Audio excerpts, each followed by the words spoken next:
এরপরে আসি আমরা এই লুমেট্রিক কালারটা আমি একটু এখন দেখিয়ে দিচ্ছি, বাট যখন কালার কারেকশন করব তখন আপনি দেখতে পারবেন কিভাবে কালার কারেকশন করি।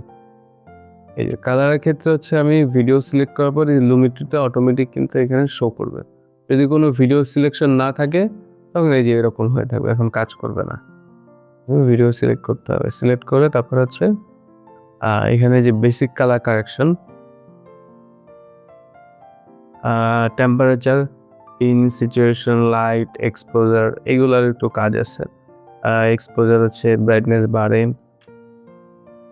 কন্ট্রাস্ট আর একটু কন্ট্রাস্ট করে, হাইলাইট যেটা সাদা জায়গাটা আছে সেটা আরো হাইলাইট করে, এই যে হাইলাইটটা আরো কমাবে, সাদা জায়গাটা বাড়ালে বাড়বে, আরো কমালে কমবে।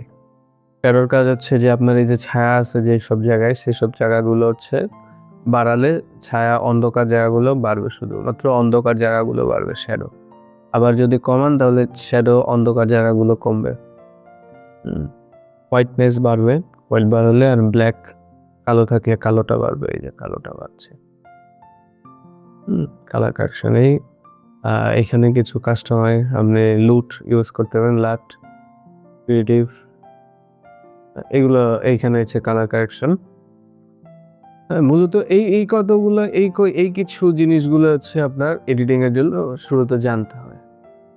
তারপরে আমি আরো কাজ করতে করতে আরো অনেক কিছু আরো জানবেন। এখন আমি এই যে ভিডিওটা ফ্লাইওভারে ওঠা থেকে ফ্লাইওভারে নামা পর্যন্ত, এই ভিডিওটা আমি কত সুন্দর করে এডিট করা যায়, কিভাবে করা যায়, এই জিনিসটা আপনাদের দেখাচ্ছি। দেখলে আপনি আরো ভালো মতো শিখতে পারবেন, জানতে পারবেন, বুঝতে পারবেন।